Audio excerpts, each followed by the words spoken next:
Hello and welcome back to day 26. Amazing work. You guys are kicking it. I want to be your cheerleader, but I also want to jump up and down because it's always fun to do the forgiveness work with other people. You can feel the community. We'll be moving into a different challenge in December, a gratitude challenge, and then something different in January. In December and January, I won't be posting every day like I am with the forgiveness challenge. I did this specifically every day for forgiveness because it is something that the ego does not want to do. So it'll really keep you going. Gratitude is a lot easier. You'll get some posts from me, more written, some videos, and so on. But remembering that every Monday we'll still meet at 10 o'clock in the morning. It's my complimentary offering to my community. Share it with people, share it with friends, share it with family. It's a great way to build the network of people who are into this work. And it really starts us to see that we're not alone, because sometimes when we do this work, we really feel alone. Oh, I'm the only one doing any forgiveness work. I'm the only one talking to spirit. I'm the only one talking to my guides. One of my programs I run called the Return to Self Coaching Program. It's been really cool. We have a WhatsApp group, and people talk about how their guides speak to them. People are like, oh my God, that happens to me. I thought I was the only one. And it's really quite cool because we start to realize we're not the only one. And so containers like this are super special and super important. So for forgiveness today, we're going to go follow the thread of guilt and go a little bit deeper. So in this meditation and this awareness, I want us to be open that we've been taught guilt-laden thoughts since we were born. And again, it's not about blaming anybody. It's a big part of the human experience is to forget who we are on a soul level, to return to that part. In fact, that's all of the human experience. I'll try to use these words from God and A Course in Miracles without hopefully losing you. They say that God, the infinite, all that is, created this to keep it company, to keep this energy of God company, and to keep that energy of God moving, but had to create exactly the opposite, only to return to God. So we come into the planet feeling alone, feeling broke, feeling scared, looking for love, looking for money, looking for health, looking for well-being, only to find that it's in within us all the time. And that's annoying to the mind. Yeah, that's the journey of the soul, is to know that we have always been supported, loved, cared for, and we can never do anything wrong. And since we are children, we are spoon-fed the idea that your worth depends on X, Y, Z. Your importance depends on A, B, C. You're only as important as da, da, da, da, da. So this approval-seeking machines, these people-pleasing machines that we've become, are a big part of feeling approval and worthiness. But that approval and worthiness, as we all know, is very short-lived out here. And then we go constantly chasing it like a dog to a bone. We're just like, give me more, give me more, give me more, only to get exhausted and in pain, mentally, emotionally, physically, and spiritually. And then we come full circle and realize, wait a second, I'm outsourcing my happiness. We might spend years, decades angry at our mothers, at our lovers, at society, only to return to go, wait a second. What I'm really looking for is approval for myself. What I'm really looking for is connection to spirit. What I'm really looking for is to know that I am whole within me. What I am really looking for is to know that I am loved by the Creator, by the divine. What I am really looking for is that, the I am. You could never do anything wrong. You've never been broken. You've never been mistaken. You've never screwed up. The I am consciousness in you wants to know that. The I am consciousness in you wants that experience. The I am consciousness in you wants to let go of her story. So let's take this into meditation. And you might want to pause the video for a second and scribble down everyone and everything that you outsource your well-being to. I'll be better when. If I do this, then.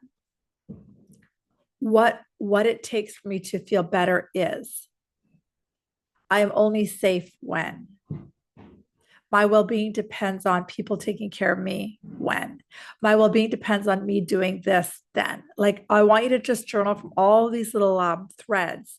You'll discover that we have so many parts of us that feel like I'm only important when I make the dinner on time. It's unconscious. I'm only important when my kids are safe and well.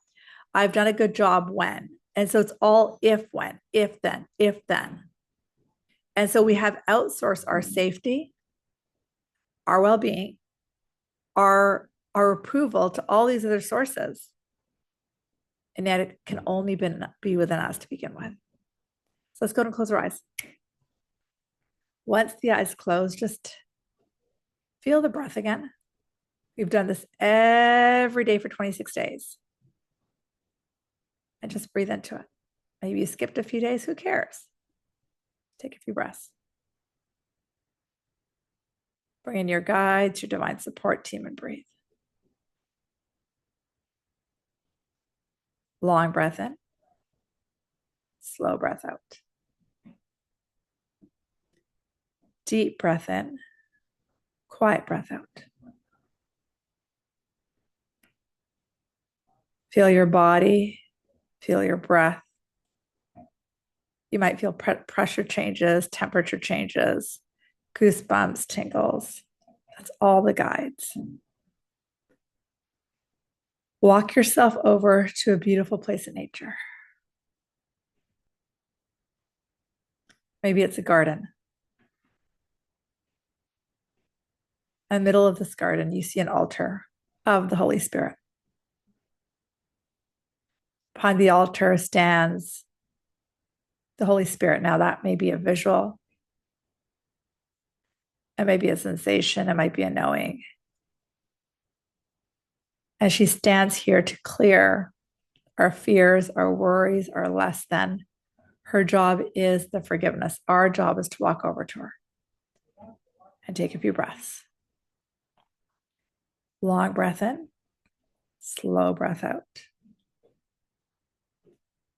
Deep breath in, quiet breath out.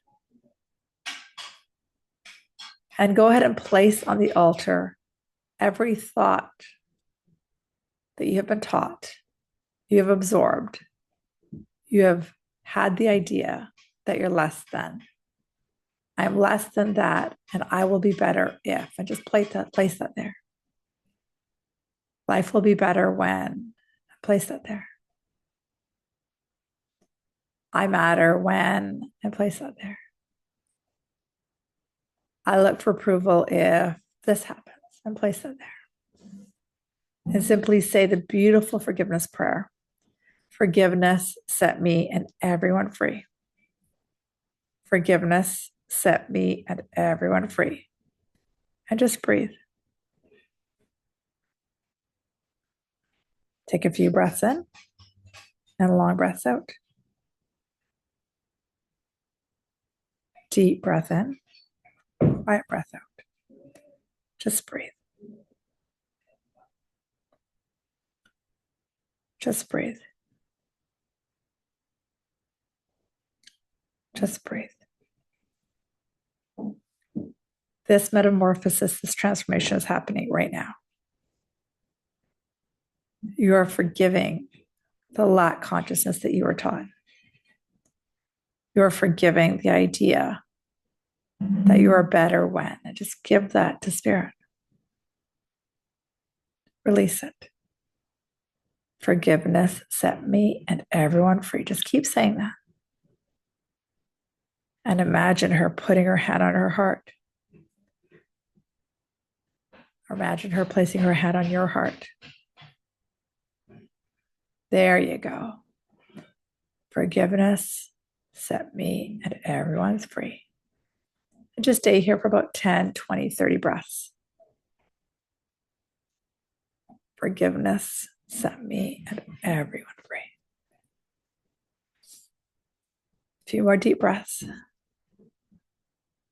And then when you're ready, start to return to the room. Opening your eyes when you're ready. The more you practice that, the more that place of forgiveness, that altar becomes like a go-to. And you know it's released. You know it's released. I'm sending you lots of love. Have a beautiful day. Amazing work. Keep going.